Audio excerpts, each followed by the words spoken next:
Começa nesta semana, no Supremo Tribunal Federal, um dos principais julgamentos da vida política do Brasil. O escândalo conhecido como Mensalão. Ele foi revelado pela imprensa há 7 anos. Motivou investigações pela Polícia Federal, pelo Ministério Público e pelo Congresso. A acusação do Procurador-Geral da República é de que políticos e partidos aliados ao governo do presidente Lula receberam dinheiro em troca de apoio no Congresso Nacional. Hoje e amanhã, o Jornal Nacional vai relembrar o surgimento e a evolução do caso. Os fatos que ajudam a entender tanto as acusações quanto os argumentos dos advogados de defesa dos 36 réus. A história se desenrolou no subterrâneo do mundo da política. O ano era 2005.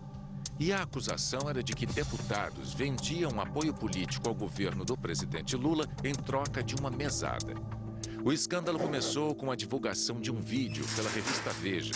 O então funcionário dos Correios, Maurício Marinho, aparecia recebendo propina e contando sobre um esquema montado dentro dos Correios para desvio de dinheiro dos contratos com outras empresas. São 3 aqui que trabalham. E as 3 são designadas pelo PTB. Roberto Jefferson era deputado federal e presidente do PTB. Ao ser acusado no esquema dos Correios, resolveu denunciar numa entrevista bomba ao jornal Folha de São Paulo a existência do mensalão. Maior esquema de corrupção que eu vi nos últimos anos. Segundo ele, deputados do PP e do PL, atual PR, recebiam R$30 mil por mês para votar os projetos de interesse do governo Lula. O PL reagiu, pediu a cassação de Roberto Jefferson. O assunto paralisou o Congresso e, ao se tornar alvo de investigação pelos colegas deputados, Roberto Jefferson reforçou a denúncia do Mensalão.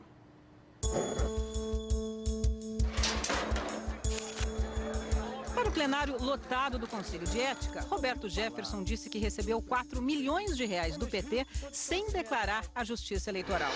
E que tinha contado ao então chefe da Casa Civil, José Dirceu, tudo sobre o Mensalão e a participação do tesoureiro do PT, Delúbio Soares. Zé, tem um negócio ruim que está acontecendo, que está um buchicho na casa que está ruim. Partidos da base que estão distribuindo para os seus deputados um mensalão, R$30 mil. Mas inocentou o presidente Lula. A reação do presidente foi a facada nas costas.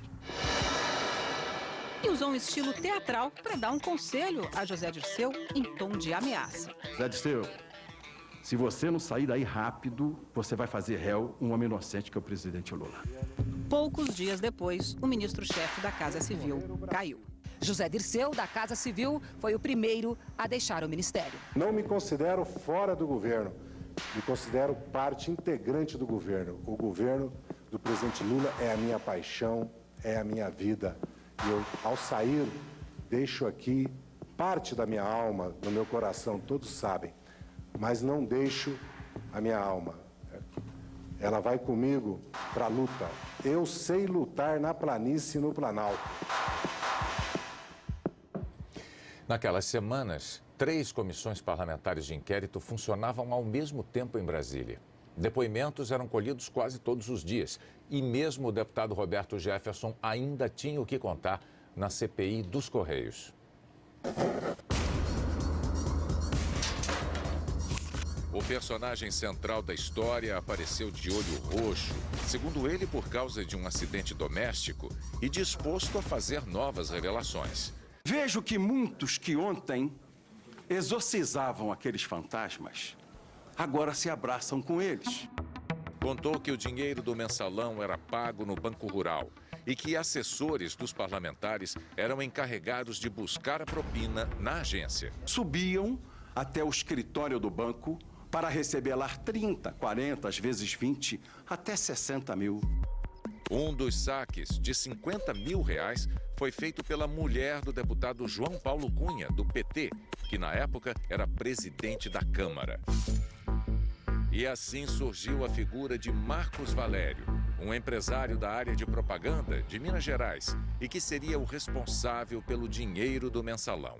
Pelo que foi analisado até agora, as contas das duas agências de Marcos Valério, a SMPIB e a DNA Propaganda no Banco Rural, movimentaram em 2003 e 2004 mais de 25 milhões de reais. Para tentar justificar tanto dinheiro que saiu das contas dele, Valério contou que tomava empréstimos bancários e repassava o dinheiro para o PT pagar despesas de campanhas eleitorais. Disse também que foi avalista de um dos empréstimos do partido no valor de R$2.400.000, mas negou qualquer irregularidade. Eu desconhecia assunto mensalão. Além de Valério, foram avalistas do empréstimo 3 dirigentes do Partido dos Trabalhadores. José Genuíno, então presidente do PT, o tesoureiro Delúbio Soares e Silvio Pereira, secretário-geral. O presidente do PT apresentou uma explicação para a assinatura dele ao lado do nome de Marcos Valério no contrato dos empréstimos. José Genuíno disse que tinha assinado os documentos sem ler. Esse empréstimo que teve o aval do Marcos Valério, eu assinei em confiança ao companheiro Delúbio. E no PT é normal os dirigentes assinarem cheque, assinarem contrato em confiança ao dirigente. Eu não conhecia Marcos Valério, a relação dele é com o Delúbio, eu assinei em confiança ao Delúbio. No Congresso, a explicação do PT era que o esquema se tratava de Caixa 2, dinheiro não declarado à Justiça Eleitoral e não de mensalão. Partido dos Trabalhadores, durante 2003 e 2004, usou de um recurso não contabilizado para quitar dívidas das nossas campanhas. Todos nós, aqui nessa sala, sabemos como é feita a campanha eleitoral. No fim de julho, o Jornal Nacional revelou que Silvio Pereira tinha recebido de presente um carro de uma empresa que tinha negócios com a Petrobras, a construtora GDK. Era um veículo importado, um Land Rover Defender, no valor de R$80 mil. Ele mentiu no depoimento à Polícia Federal ao dizer que comprou o carro financiado.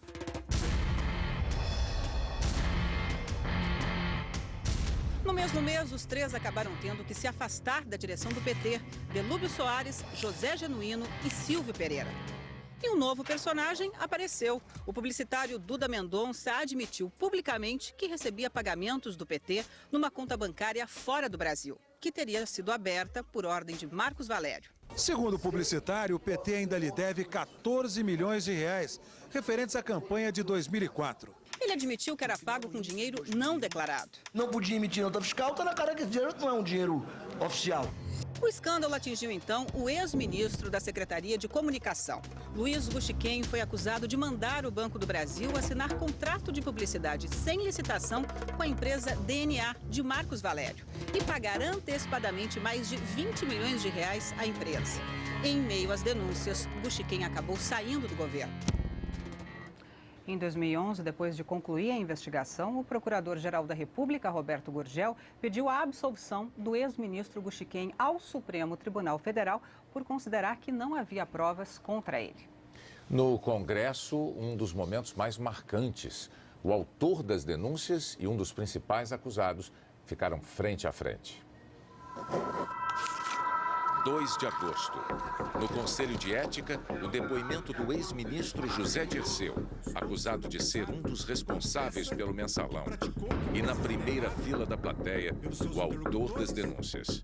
O momento mais aguardado do depoimento acabou frustrando muita gente. Não houve um debate aberto entre José Dirceu e o deputado Roberto Jefferson.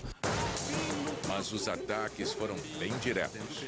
Não organizei, não sou chefe, jamais permitiria compra de voto e pagamento de parlamentares. Tratei de todos os assuntos com Vossa Excelência, deputado Zé Dirceu. Os republicanos e os não republicanos. Não é verdade. O senhor está mentindo. Tenho medo de Vossa Excelência, porque Vossa Excelência provoca em mim os instintos mais primitivos. 9 semanas tinham se passado desde o surgimento do escândalo. Foi quando o então presidente Lula falou sobre o assunto durante uma viagem a Paris.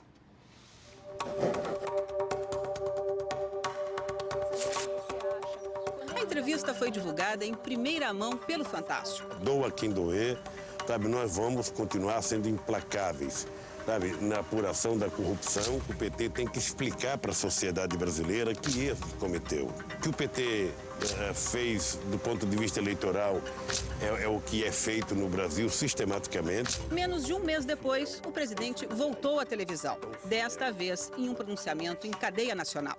Quero dizer a vocês, com toda franqueza, eu me sinto traído. Traído por práticas inaceitáveis, das quais nunca tive conhecimento. Mas não disse quem o havia traído. E sem usar a palavra mensalão, Lula admitiu que o partido e o governo tinham errado. Nós temos que pedir desculpas. O PT tem que pedir desculpas. O governo, onde errou, tem que pedir desculpas. No Congresso, deputados tentavam salvar seus mandatos, ou pelo menos evitar a perda dos direitos políticos. 4 renunciaram: Valdemar da Costa Neto e Carlos Rodrigues, os dois do antigo PL, José Borba, do PMDB, e Paulo Rocha, do PT. 3 foram cassados: Roberto Jefferson, do PTB, José Dirceu, do PT e Pedro Correia, do PP. Amanhã você vai saber como foi a investigação feita pela Procuradoria-Geral da República que resultou na denúncia dos envolvidos no mensalão ao Supremo Tribunal Federal. E também vai conhecer os crimes de que são acusados os principais personagens do escândalo, que começará a ser julgado na quinta-feira. O Jornal Nacional começou a relembrar ontem a história do mensalão. Depois de amanhã, esse escândalo vai começar a ser julgado pelo Supremo Tribunal Federal. Mas o julgamento político no Congresso Nacional terminou em dezembro de 2006. Depois dos trabalhos de 3 CPIs, 19 deputados foram denunciados como suspeitos de participar do esquema. Da instauração das CPIs ao julgamento foram quase 2 anos. Horas e mais horas de depoimentos para tentar comprovar a existência de um esquema de pagamento de dinheiro em troca de apoio político. Foi pedida a cassação de 19 acusados. 4 renunciaram, 12 mantiveram os mandatos e 3 foram cassados: Pedro Correia, Roberto Jefferson e José Dirceu. É uma dor que vocês não podem imaginar. Os 3 cassados estão inelegíveis. Pedro Correia, até 2014. Jefferson e Dirceu, até 2013. Pelas contas do próprio Dirceu, ele estará com 70 anos de idade. A denúncia do mensalão chegou ao Supremo Tribunal Federal em abril de 2006. Toneladas de papel compõem o processo. O então Procurador-Geral da República, Antônio Fernando de Souza, denunciou ao Supremo 40 suspeitos de envolvimento no mensalão e disse que o esquema foi montado com base em 3 núcleos: o político, o operacional e o financeiro. Em agosto do ano seguinte, o STF deu início ao julgamento da denúncia. Durante 5 sessões, todas as partes puderam se manifestar. Os advogados disseram que o procurador não apresentou provas. No entender da defesa, fica caracterizado mais uma vez a peça de ficção que é a denúncia à hora apresentada e submetida à apreciação de Vossa Excelência. O procurador defendeu a tese de que o esquema de pagamento de dinheiro em troca de apoio político existiu e detalhou que considera ter sido o papel de cada um. Sobre José Dirceu. Tinha ciência de todos os passos dos demais membros do núcleo central da organização criminosa. Sobre José Genuíno. Aquele que negociava com os integrantes de partidos da base aliada, oferecendo vantagem em troca de voto. Sobre Delúbio Soares. Aquele que indicava quem deveria receber o repasse, qual o valor correspondente. Os ministros decidiram então aceitar a denúncia. Os acusados viraram réus e na quinta-feira os ministros começarão a decidir se eles são culpados ou inocentes. Em 2007, começou a chamada instrução do processo na Justiça e todos os réus foram ouvidos novamente. Até que no ano passado, o Procurador-Geral da República apresentou as suas alegações finais. Para a Procuradoria-Geral da República, o mensalão existiu e foi comandado pelo ex-ministro do governo Lula, José Dirceu. O procurador Roberto Gurgel repetiu seu antecessor Antônio Fernando de Souza e disse que se tratou de um esquema de desvio de dinheiro público montado para subornar parlamentares em troca de apoio ao governo no Congresso. Em julho do ano passado, o procurador-geral Roberto Gurgel pediu a condenação de 36 réus. A prova é suficiente para que o Supremo Tribunal Federal os condene como requerido pelo Ministério Público Federal. Dos 40 réus do início, Silvio Pereira, que era secretário-geral do PT, aceitou proposta de suspensão condicional e, para se livrar do processo, prestou serviços comunitários. José Janene, deputado federal na época do mensalão pelo PP, morreu em setembro de 2010. O procurador considerou que não há provas suficientes contra Luiz Guxiquem, ex-secretário de comunicação do governo Lula, e Antônio Lamas, ex-assessor do PL. Depois que o Supremo Tribunal Federal aceitou a denúncia contra os acusados de envolvimento no mensalão, eles passaram a responder na Justiça pelos crimes apontados pelo Ministério Público. O processo apura a responsabilidade dessas pessoas pela prática de 7 tipos de crime. A maior parte dos envolvidos é acusada de formação de quadrilha, que tem pena mínima de 1 ano de prisão, máxima de 3, e de lavagem de dinheiro, que pode render de 3 a 10 anos de cadeia.